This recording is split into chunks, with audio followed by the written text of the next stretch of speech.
Escucha allá en su sitio de transmisión. Buenos días, economista. Lo escucho muy bien, y muy contento de estar con ustedes, de estar con la península. Ustedes saben cómo quiero a la península y a la provincia de Santa Elena. Así que muchísimas gracias por esta entrevista. Economista, la coyuntura política en el Ecuador, ahora en el Ecuador se dice que, bueno, vino la muerte cruzada y ahora se dice que no se prefiere vivir en el purgatorio antes que en el invierno. ¿Qué nos puede comentar ante las declaraciones del presidente de la República, aprovechando la presencia de esta entrevista que escucha Manabí y Santa Elena? Querido economista, adelante, lo escuchamos. Buenos días. Mire, el país está destrozado. Ojalá aprendamos la durísima experiencia, aunque el dolor humano es inmenso, los perseguidos, mis compañeros, gente que estuvo presa como Jorge Glass, exiliados, calumniados, difamados, de la gente que perdió su trabajo, de la gente que tiene un amigo, un familiar que ha tenido que emigrar. El dolor es inmenso, la destrucción costosísima. Han destruido carreteras, EQ 911, escuelas, UPCs, hospitales, pero lo que no se va a poder recuperar es el tiempo perdido. Han hecho perder décadas para el desarrollo, estos 6 años de destrucción son 20 años de retraso para el desarrollo, el tan anhelado desarrollo económico, 200 años de su desarrollo ya llevamos. Pero hay que mirar hacia adelante, pero ojalá saquemos lecciones de esta durísima experiencia y que no nos olvidemos, por favor. Porque miren, sí, fueron engañados por la prensa, que lo pusieron a Moreno como el adalid de la lucha anticorrupción, cuando era un corrupto completo, cuando era un traidor. Todavía estaba en la ola de la inercia de los 10 años de Revolución Ciudadana, le duró 2 años, de ahí quebró al país, ¿no? Pero no solo nos engañaron, muchos quisieron ser engañados. Muchos querían escuchar, si corres un corrupto porque te odio correr, o para sentirme superior porque no soy corrupto, creer que los otros son los corruptos, ¿no? Y creímos cualquier cosa, que cuando estábamos bien estábamos mal, y que cuando estábamos mal que estábamos bien, y cuando nos dimos cuenta del engaño, lloramos lágrimas de sangre. Ojalá que hemos al menos lecciones de esta durísima experiencia, que nunca nos quiten la esperanza, y hay una esperanza, este próximo 20 de agosto, de recuperar la patria. Ahí respondo a la segunda parte de su pregunta sobre la muerte cruzada. Esta fue una figura parlamentaria, porque es parlamentaria la anticipación de elecciones, que introdujimos nosotros en la Constitución del 2008, porque se requiere presidencialismo fuerte, que es lo que tiene América Latina. Y yo estoy de acuerdo con la República presidencialista, pero flexible, porque así como se requiere un poder central para combatir poderes fácticos como los bancos, como poderes económicos en general, sociales, militares, extranjeros, también si tenemos un traidor, como un Lazo, como un Moreno, Lazo más que traidor, un inepto, y Moreno un traidor completo, no un corrupto por los 8 costados, ¿no? Un Lucio Gutiérrez, farsante. Necesitamos medidas para solucionar ese problema sin romper la Constitución. Y esa medida fue la anticipación de elecciones, y creo que ha dado resultados. Las tensiones eran inmensas, se han disipado, y hoy tenemos la oportunidad de forma democrática, constitucional, lo cual no sucedía antes, y sobre todo pacífica. Antes de esta crisis nos costaban decenas de muertos por el olvidar. Ahora tenemos la oportunidad de, en forma democrática, constitucional y pacífica, con nuestro voto, salir de este infierno, como usted decía, donde nos hundieron el gobierno de Moreno y de Lazo. Economista, nos escucha Manabí, nos escucha Santa Elena en señal directa, señal abierta y por internet en el Ecuador entero. Hoy vivimos 6 veces más inseguros, más expuestos a la muerte. Hace un rato dábamos a conocer de las vacunas en Santa Elena. ¿Qué le ha planteado usted a la candidata de la Revolución Ciudadana respecto a este tema que la gente aquí en Santa Elena lo quiere escuchar directamente? ¿Cuál es su criterio respecto a esto? Porque rememoran o recuerdan pues la tasa de homicidios que era muy reducida allá por el año 2006 hasta el 2016. En todo caso, ¿qué se ha planteado ahora por parte de la Revolución Ciudadana? Porque usted ha dicho, hay que recuperar la patria, economista. Varias reflexiones, mire, esta gente nos hablaba de libertad. Para ellos libertad es que no hay Estado, que no paguen impuestos, no control, no intervención. Con la libertad es que nadie te explote, nadie te domine, y para eso hay que intervenir con educación, salud, etcétera. Pero más allá de eso, ¿qué libertad podemos tener sin seguridad? El bien mayor social es la seguridad. Para aquellas cosas tan deseables como la libertad, como quiere interpretarlo. No hay libertad si no hay seguridad, así de simple. No hay desarrollo económico. ¿Cómo va a haber turismo a la península con estos niveles de inseguridad? ¿Cómo va a haber turismo para el Ecuador? ¿Cómo van a venir turistas extranjeros? Por el contrario, en las embajadas de los países, diferentes países, se advierte a los potenciales turistas que no vengan a Ecuador o que tengan mucho cuidado, que es un país altamente peligroso. Primera reflexión. Segundo, creo que esta es una de las dimensiones donde más claramente se muestra la destrucción del país, porque el cambio es demasiado drástico. Yo no he visto en época de paz una destrucción tan rápida. Yo soy profesional en esto, en desarrollo. No he visto una destrucción tan rápida de un país en época de paz. Créame que es increíble lo que ha pasado. Pero esto lo grafica muy bien. Yo dejé al país como el segundo más seguro de la región peninsular del Alma, el segundo más seguro de toda América Latina, con 5.6 homicidios por cada 100.000 habitantes. Solo nos ganaba Chile, que tenía 3 y pico, pero primero, de seguir la tendencia, le ganábamos a Chile en unos años. Segundo, Chile es un país con el doble PIB per cápita, el doble rico que Ecuador, pero un logro extraordinario. Hoy, de seguir la tendencia, vamos a acabar entre los 15 países más peligrosos del mundo, no de América Latina, del mundo. Vamos a acabar con cerca de 35 por cada 100.000 habitantes, cuando yo le dejé cerca de 5. Es decir, 7 veces más. Usted decía 6 o 7 veces más. Es criminal lo que se ha hecho. Hay vacunas, ¿no? La gente no puede trabajar. Y eso es crimen, delincuencia común. Y tenemos grandes unidades de la policía para combatir eso, como LUNAS. El problema es que la policía también se ha vuelto república independiente. Nadie la controla, la corrupción está por todos lados. Un desorden, un caos terrible, ¿no? Una anomia terrible. En todo caso, ¿qué hay que hacer? Pero aquí no hay dónde perderse.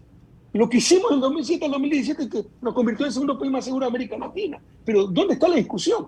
Hay que retomar esas políticas. Eliminaron el Ministerio de Seguridad, hay que crearlo nuevamente. Eliminaron el Ministerio de Justicia, encargado de las cárceles, hay que crearlo nuevamente. Eliminaron el Ministerio de Interior, lo convirtieron en el Ministerio de las Políticas para darle poder a María Paula Roma que nos persiga, a que compre conciencia y voto en los asambleístas repartiendo hospitales. Ya volvieron al Ministerio de Interior, pero al mando de un ex policía con espíritu de cuerpo. Hay que volver a ese Ministerio de Interior con el mando civil, que es un símbolo de democracia, hecho sea de paso. Volver al sistema de gestión que teníamos con la policía, que dividíamos al país en regiones, distritos, circuitos, hasta subcircuitos. Volver a esa visión de policía comunitaria, cuando ahora las unidades de policía comunitaria están votadas. Eso significa trabajar con la comunidad, que es la que sabe quién es el vacunador, el microtraficante, el agresor familiar, etc. Recuperar el EQ 911, el sistema integral de seguridad más moderno y más completo de América Latina, y que hoy hay que poner baldes en los techos que se derrumban por las goteras. ¿Cómo han destrozado la patria? Entonces, aquí ya no hay nada nuevo que descubrir, ya se lo hizo. Hay que recuperar esa política, mientras otros prometen, nosotros ya lo hicimos, pero muchos caen en la trampa por la desesperación y el miedo de no crear los problemas y compramos su solución. Que ahora la solución es que todo el mundo porte armas. Cuando eliminamos el porte de armas 2010-2011, la seguridad dio un brinco sustancial. ¿Qué es más fácil, queridos compatriotas? Controlar que solo la gente buena compre armas y no los delincuentes, o evitar que nadie tenga armas para vivir en un ambiente de paz. Obviamente lo segundo, eso lo hicimos y los resultados fueron extraordinarios. Entonces, aquí no hay ningún misterio. ¿Qué es lo que hay que hacer para recuperar seguridad? Volver a esas políticas que nos convirtieron en el segundo país más seguro de América Latina y que se aplicaron durante la Revolución Ciudadana. Economista, la compañera Vanessa Santos de Radio La Tecla también tiene algunas interrogantes para usted, por favor. Muy buenos días, economista. Un gusto poder conversar con usted a través de esta plataforma. Usted mencionaba sobre el tema de el resurgir, ¿no? Que es el lema que tiene RC5 en esta campaña. Hablaba sobre el turismo, que bien es cierto, si hablamos de la provincia de Santa Elena, estamos en una situación muy caótica, muy que ha dificultado toda la actividad en cuanto al avance económico, pero esto a nivel nacional se siente también una inestabilidad en no tener esa confianza de empresas internacionales, entidades internacionales que puedan también retomar ese compromiso con el gobierno, cual sea elegido por el pueblo, y cómo van a hacer en referente a aquello, retomar esa confianza que quizás usted decía tenían tiempo atrás y que ahora está prácticamente perdida. Ya lo respondí, hay que hacer lo que se hizo, que nos dio tanto éxito. Miren, la inversión extranjera no viene a los vasallos de Estados Unidos, a los buenos alumnos del Fondo Monetario, como ha querido hacer Lazo, como quiso ser Moreno, viene a países, primero, prósperos. Nadie viene a invertir en países quebrados. No puede haber empresas prósperas en países quebrados. Saben que es una bomba de tiempo y que no va a aguantar, ¿no? Con gobiernos honestos, con políticas claras, con reglas claras, con proyecto nacional. Y eso es lo que teníamos con la Revolución Ciudadana, y hoy todo aquello brilla por su ausencia. También a su pregunta, en este ámbito de las inversiones, para recuperar la economía, la respuesta es la misma. ¿Qué es lo que hay que hacer? Lo que hicimos durante el 2007-2017 y que tanto éxito económico dio y para todas y todos, para el bienestar de nuestro pueblo, para el bien común.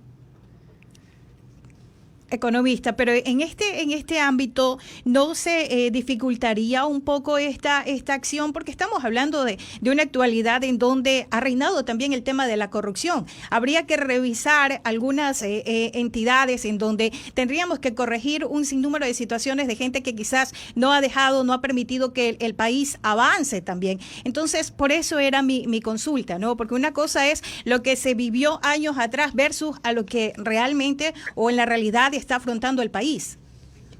¿Usted cree que en el 2007, mi querida Vanessa, y tiene un lindo nombre, revise la historia del nombre Vanessa? Gracias. Un escritor el que creó el nombre Vanessa. En todo caso, ¿usted cree que en el 2007 yo empecé a gobernar el convento de las Hermanitas de la Caridad, a un país que estaba atravesado por la corrupción? Mira el ranking de Transparencia Internacional del 2007, estaba en el puesto 150, 152. Yo lo reduje al puesto 120. Ya fuimos el país que más redujo puestos en el ranking de corrupción, pero en 10 años obviamente va a tener algún caso de corrupción y de ahí la prensa corrupta utiliza para hacer toda una narrativa, ¿no? Odebrecht, el caso de Odebrecht es el caso más sofisticado de corrupción tal vez de la historia de la humanidad.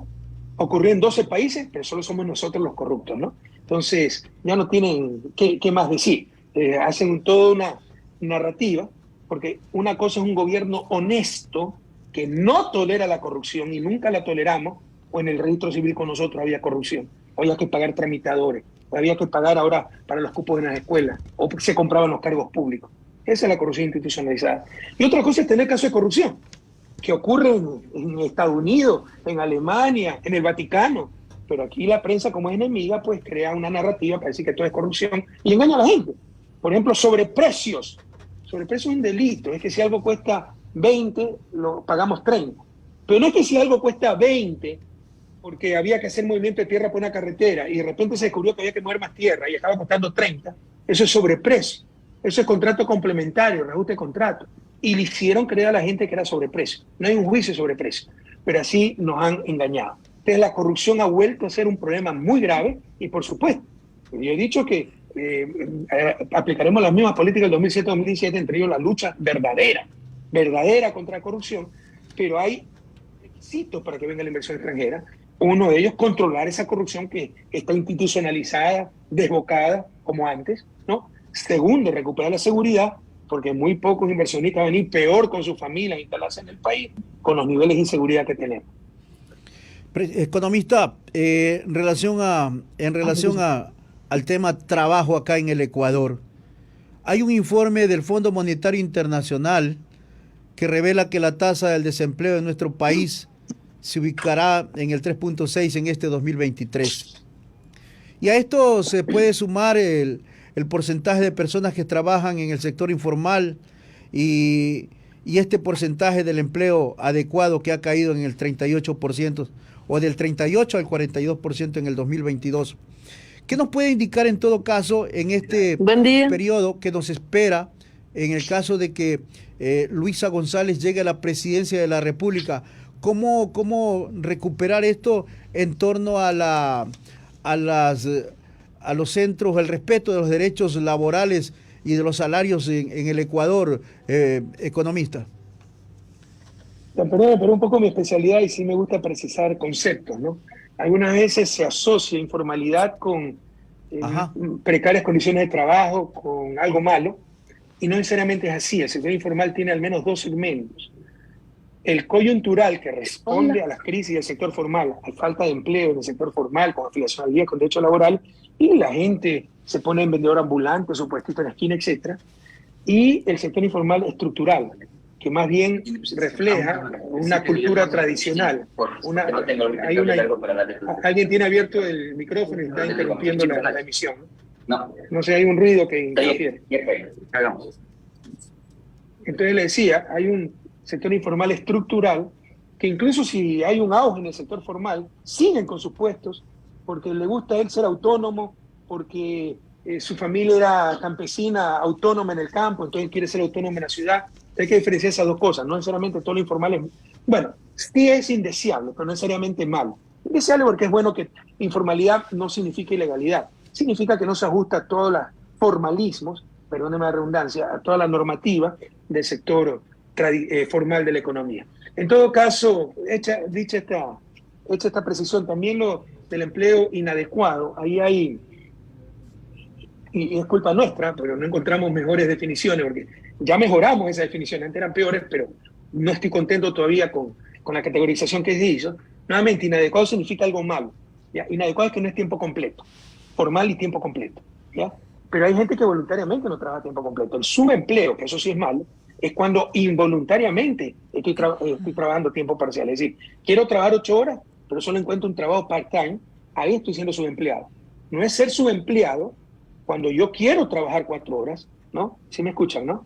Sí, sí, lo No es estamos ser escuchando. subempleado cuando yo quiero trabajar 4 horas, ¿no? Por mi propia voluntad, ¿ya? Entonces, pero sí es empleo inadecuado, pero no es subempleo.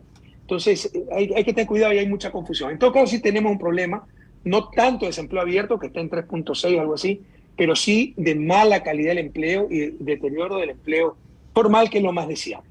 ¿Qué es lo que hay que hacer con eso? Reactivar la economía.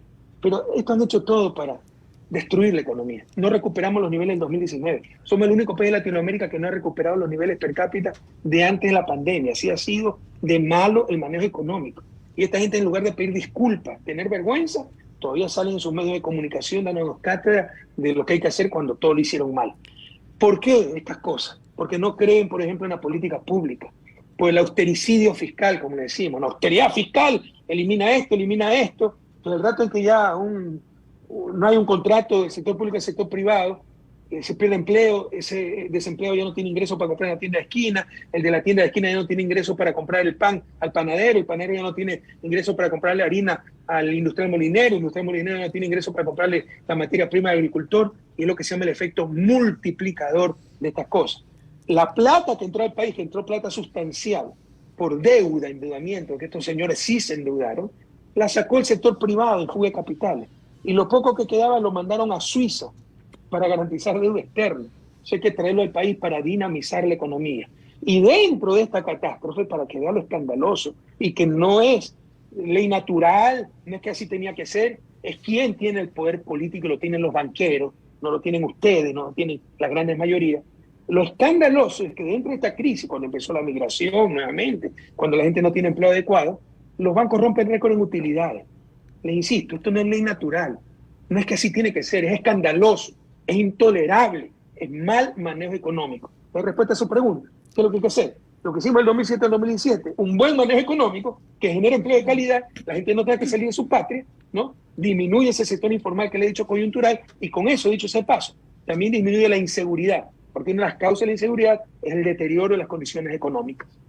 Entonces ahí, economista, ¿qué decirle a la gente, al pueblo que en estos momentos está escuchando y está mirándolo a través de las plataformas acá en la provincia de Santa Elena, que tanto extraña usted también, usted lo ha dicho, acá en Santa Elena? ¿Se mantiene esa esperanza entonces de tener un empleo, como usted lo ha dicho, empleo con salarios dignos para la gente de Santa Elena, Manabí, economista? Pero por supuesto, pero cuidado, cuando hablamos de salario digno, solo hablamos al 40, 50% de la población económicamente activa del país, que tiene la suerte de tener un salario, un trabajo formal, con salarios mínimos, con derechos laborales. No quiere decir que el sector informal no lo haya, pero rompen algunas formalidades. Pero sí hay mucha explotación en el sector informal. Como también el sector formal, cuando no cumplen deliberadamente ciertos empresarios las leyes, pero eso ya es ilegalidad, eso es crimen, delincuencia. Informalidad viene, le insisto, del vendedor ambulante que tal vez no tiene registro sanitario, pero se pone a vender naranja en la esquina de su barrio, y ese no es un delincuente. Es un trabajador que busca su propia fuente de trabajo. Pero cuando hay un empresario que deliberadamente no afilia a la seguridad social a su trabajador para evitarse costos, ese es un delincuente. Le está robando la jubilación a ese trabajador, está estafando a la seguridad social, y con eso está estafando al Estado. Entonces, el problema es complejo, porque no es solo salario. Para los campesinos, lo mismo campesinos de Santa Elena, pero de toda la costa, de todo el país. Ya no tienen precio de sustentación, no tienen almacenamiento, sacan sus cosechas, se las compran a precio de gallina enferma porque todo el mundo la saca al mismo tiempo y ya no hay capacidad de almacenamiento de grano porque destrozaron la empresa nacional de almacenamiento, que era la UNA, Unidad Nacional de Almacenamiento, ¿no? Ya no existen apoyos para la agricultura, el paquete de URI, el paquete de insumos, ya no existe infraestructura, ya no hay inversión en canales de riego, caminos vecinales, que se trata de toda una política integral, que no me va a alcanzar un programa para explicarlo, pero ¿cuál es la gran diferencia? Ya lo hicimos, es solo revisar del 2007 al 2017, eso es lo que cada uno de ustedes piensa. ¿Cuándo estábamos mejor? Y verá que estábamos mucho mejor de 2017 al 2017. Entonces, obvio que hay que retomar esas políticas, no solo para el trabajador formal con un salario básico, un salario mínimo, con derechos laborales, sino para el campesino autónomo, para el vendedor ambulante, para todas y todos. Economista, otro de los temas también de vital importancia de poder tener su criterio es en torno a lo que el ecuatoriano también tendrá que ejercer su derecho al voto este próximo 20 de agosto en el tema de la explotación petrolera en el Yasuní. Una consulta que se viene buscando muchos años atrás y que se escucha, economista, de que si se da paso a esta consulta se perdería cerca de 20.000 millones de dólares. ¿Cuál es la posición actual del RC5? Eso es en valor actual, ¿no? Mire, esto es una trampa. Es esa Corte Constitucional de Trujillo que aprueba cualquier cosa para hacernos daño, como yo tuve que autorizar la explotación de Yasuní después de intentar durante años de sacar adelante la iniciativa de Yasuní TT, ¿se acuerdan? Que nos compensen para dejar el petróleo bajo tierra, que es perfectamente equivalente a lo que hace Kioto. Te compensan para no cortar el bosque. Cuando tú puedes vender la madre del bosque, te compensan para no vender el bosque, ¿no? Bueno, que nos compensen para no sacar el petróleo, no lo entendió el mundo. Con el dolor de mi alma tuve que empezar a autorizar la explotación laboral. No vimos $1, estamos centenas de millones de dólares y todo era para el nuevo gobierno, lo dijimos, pero con absoluto cuidado ambiental. ¿Cuál es la realidad? Lo quieren hacer creer a los jóvenes que es el Yasuní, la selva, los Tagaeri, Taromenani, los grupos no contactados o el petróleo. Es verdad, el Yasuní tiene 1 millón de hectáreas, se están afectando 200, ya se afectaron 250 hectáreas, eso es el 0.25 por mil. Compañeras, compañeros, ecuatorianos, el 0.25 por mil. Está afectando. Ahí viene un Yacu Pérez a impresionar con sus argumentos falaces. Es que ni todo el petróleo del mundo justifica la desaparición de Tagaeri y Taromenani, los grupos no contactados. Es un falso dilema, nos están engañando. ¿Quién dice que van a desaparecer? Ya lleva 10 años la intervención del Yasuní en el bloque 43, me parece que es, ¿no? El ITT. Y es que han desaparecido Tagaeri y Taromenani. Son mentiras para asustar a la gente. No perdamos la sensatez, ya está hecha esa intervención, necesitamos esos recursos, acabamos de hablar, la necesidad de recuperar la economía, para eso se necesita crédito, condonar la deuda a los pequeños agricultores quebrados por el COVID, a los pequeños empresarios, pequeños hoteleros, artesanos, y para eso se requiere fondos, y que vienen de nuestros recursos naturales. Entonces no nos hagamos nosotros mismos harakiri y no nos vamos a engañar por los de siempre. Nuestra posición oficial, como esta es una trampa, es dar libertad a nuestros militantes. Como Revolución Ciudadana Lista 5, oficialmente no vamos a hacer campaña ni por el sí ni por el no. En lo personal, y si alguno quiere escuchar mi criterio técnico, y tengan la seguridad de que sé de lo que hablo, ¿ya? Es yo voy a votar no o votaría no en esa consulta. Recuerden que me han quitado los derechos políticos, no puedo ni votar. Votaría no en esa consulta porque es negarnos el futuro, negarnos los libros. Y verán que después, esos son los primeros en reclamar, y aplaudirán cuando nos suban el IVA del 2 al 15% para compensar los ingresos perdidos. O sea, no perder la sensatez, la intervención ya está hecha, la afectación es mínima, 250 de 1 millón de hectáreas, 0.25 por mil, y necesitamos estos recursos para ti, para tu familia, para educación, salud, carreteros, deuda, condonación de deuda, créditos, etcétera, en fin, para el bienestar, para el bien común. Muy bien, economista. Respondido a este interrogante, porque sí era muy oportuno conocer, como bien usted indicaba, su criterio, ¿no? Entonces queda de libre decisión de los quienes están escuchando estos medios, que también hay que agradecer, amigos oyentes. Están enlazados Radio La Tecla 105.7, Radio Fragata 96.1, Radio La Fiera 107.3, Radio Brisa Plus 95.7, Radio Récord 106.5, Brisa TV STV, Canal Digital y Radio La Dura. A ellos también agradecemos esta transmisión que se está haciendo acá también dentro de la provincia de Santa Elena. Adicional a aquello, economista, también consultarle cómo ustedes vienen sintiendo ese cariño de la gente en este proceso de campaña muy corto que les ha tocado pues ahora a los candidatos, tomando en cuenta que es la primera vez que el RC5 presenta una candidata mujer y que la vemos pues muy activa visitando algunas provincias del país. Gracias a Dios las encuestas son espectaculares, el apoyo es inmenso.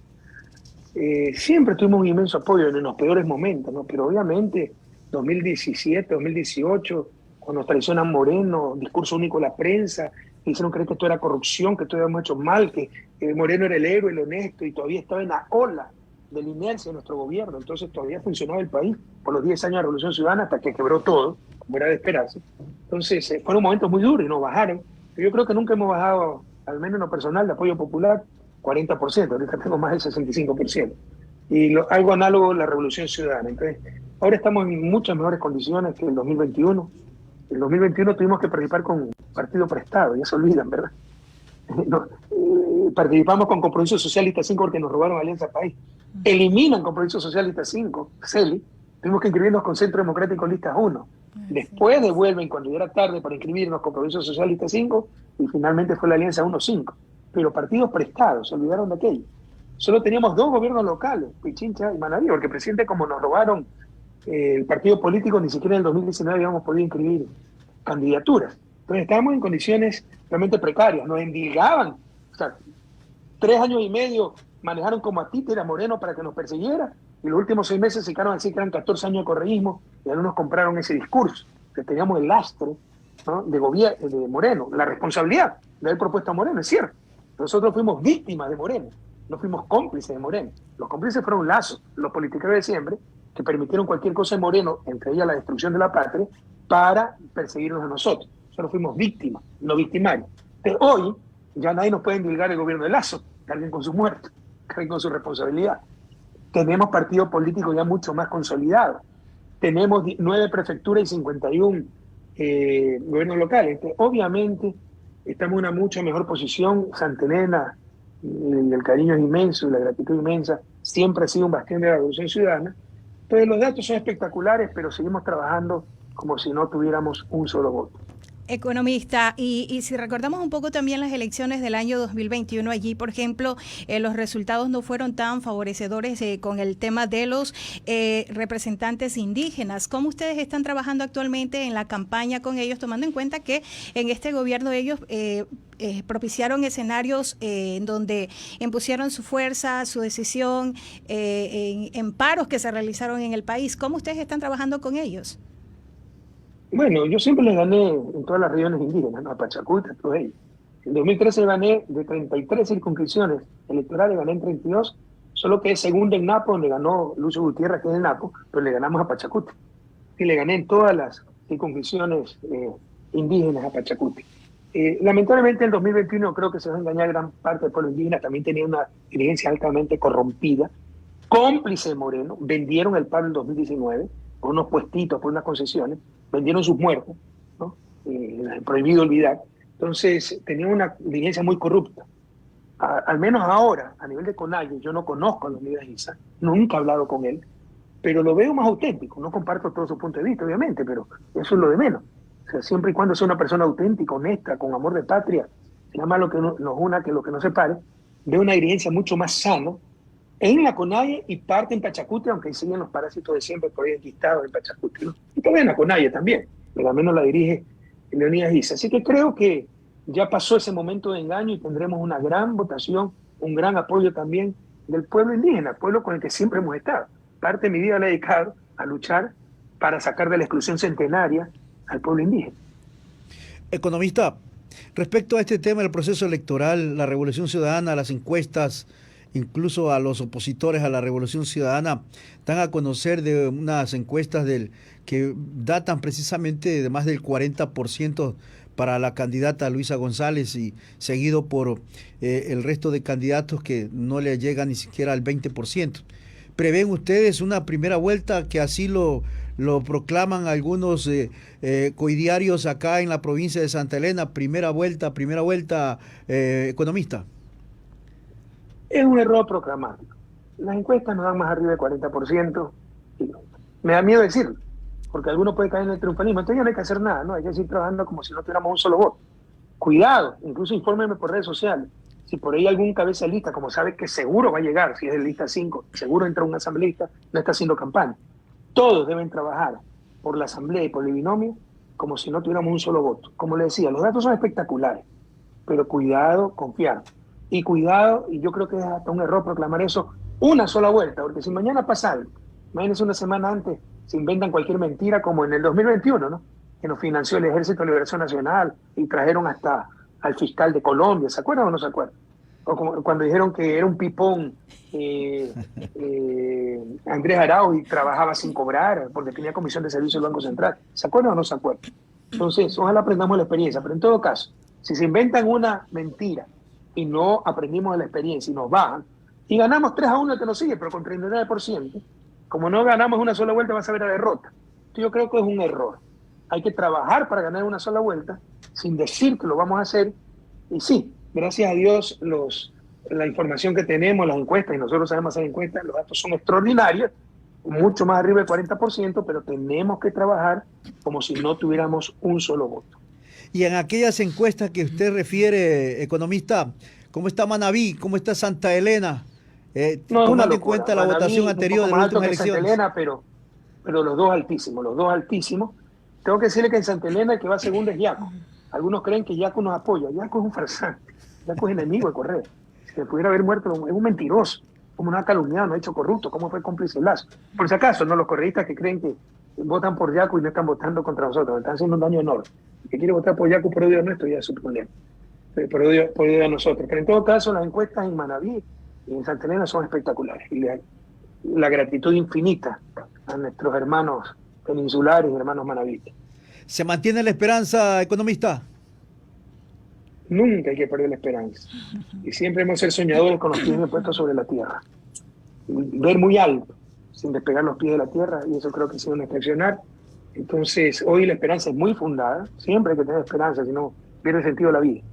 Sí, era difícil tener esperanza en 2018, cuando parecía que todo el mundo estaba de acuerdo que todo se había hecho mal, que cuando vivíamos bien vivíamos mal, y creían cualquier estupidez, que el informe del BID, que no hemos robado 70.000 millones de dólares, que todo era sobreprecio, que todo estaba mal hecho, que algunos aplaudían. Y muchos quisieron ser engañados, porque es signo de mediocridad, aceptar esas mentiras para sentirme superior, que yo no soy así, superior al acusado.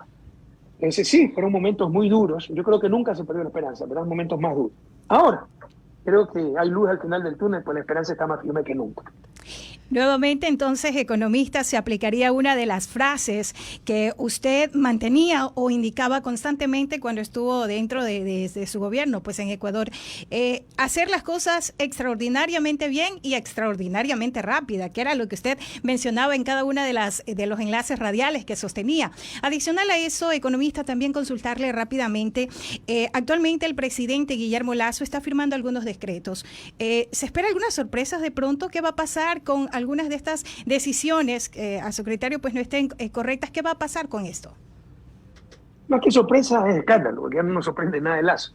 Acaba de firmar un memorándum para que nos ayude a Estados Unidos en la lucha contra el crimen, intervengan nuestras Fuerzas Armadas. Pero esa es la historia de Latinoamérica. ¿Cuándo ha resuelto eso algo? Nunca ha resuelto nada. Lo que había es intervencionismo para controlar cualquier posibilidad de cambio en el país. En todo caso, también quieren negociar las telefónicas, es un negocio multimillonario que en manos de esta gente significa saqueo. Quieren negociar, extender el contrato del OCP, cuando el OCP ya debe pasar a manos del Estado ecuatoriano. Entonces, ojalá que no se atreva, pero si se atreve, pues obviamente todo lo que se pueda revertir será revertido. Economista, queremos agradecerle mucho, el tiempo se nos fue realmente y hay otros temas que habría que consultarle. En todo caso, la gente acá, las personas, los habitantes, moradores y sobre todo seguidores de la Revolución Ciudadana han estado atentos acá en la provincia de Santa Elena escuchándolo. Muchos mensajes han llegado respecto al tema de que extrañan la presencia de usted en los paseos, en las visitas que hacía a los comedores en Salinas, en San Pablo y otros lugares de Santa Elena. Están extrañando, están expresando de acuerdo a los mensajes que hemos recibido. Presidente, ¿qué decirle a la ciudadanía de Santa Elena en la parte final de la entrevista, economista? Una reflexión antes de eso, Milton. Si escuchado eso, dice el Evangelio, quien fiel en lo poco, fiel en lo mucho, y básicamente podemos generalizar. Quien hace las cosas bien o poco, lo hace no mucho. Hay pequeñas cosas que son tremendamente significativas, ¿no? Por ejemplo, decirle impericia a un plagio de una sinvergüenza como la fiscal, una universidad, eso es gravísimo, pero algunas veces no lo entendemos. Pero bueno, no quiero desviarme del tema. Sigue cerrada la playa de Chipico. Está abierta al parecer, presidente. Economista. Sí, sigue cerrada. ¿Cómo permiten eso? Ustedes saben que es el municipio de Salinas el que le arrienda los terrenos a la base de las Fuerzas Armadas. ¿Cómo permiten eso, que se cierre una playa? Eso era antes de mi gobierno, yo prohibí eso y lo volvieron a hacer. Me dice también que el paso a la Chocolatera está restringido, uno de los lugares turísticos de mayor atracción a nivel del país. Y la gente que vendía su artesanía en la Chocolatera, ¿qué hace? Quiebra. ¿Cómo permiten esas cosas? Estamos hablando de reactivar el turismo, la economía, y restringen el paso a la Chocolatera. ¿Cómo puedes privatizarse, así sea para Fuerzas Armadas, un lugar público tan importante, o restringir la entrada, de darse la mayor facilidad al paso de turistas? Por favor, alguna vez sí duele ver que todo lo que tuvo que luchar uno, y ustedes, los directos beneficiarios y sus representantes, dejan que se pierda. No pueden permitir que se cierre la playa de Tichiquí. ¿Qué les pasa? Si quieren playa propia, váyanse a un club privado. No pueden permitir que se restrinja el paso a la Chocolatera, un lugar de tanta belleza, e incluso donde había compañeros, comerciantes artesanos que venden sus cositas. También en el Mirador había tiendas, etc. ¿Y qué pasa esa gente? Se come la camisa. Que estos señores no quieren dejar el paso permanente. Entonces sepan reclamar y defender sus derechos. Bueno, con estas palabras, a toda Santa Elena, ya falta poco. ¿Cuántos años hemos sufrido? Ha sido una larga noche, dura noche, persecución, destrucción, pero ya falta poco. Tienes la mejor arma en tus manos, el voto. Este 20 de agosto, con más fe que nunca, toditos 5, y juntos recuperaremos la patria. Un inmenso abrazo, Santa Elena del Alma. Gracias, economista Rafael Correa Delgado, el líder de la Revolución Ciudadana. Hemos conversado con él a través de la radio del pueblo, Radio Amor, y enlazado a otras radios. Vanessa, por favor. Así Gracias, es. economista. Muy gentil por atendernos. Gracias.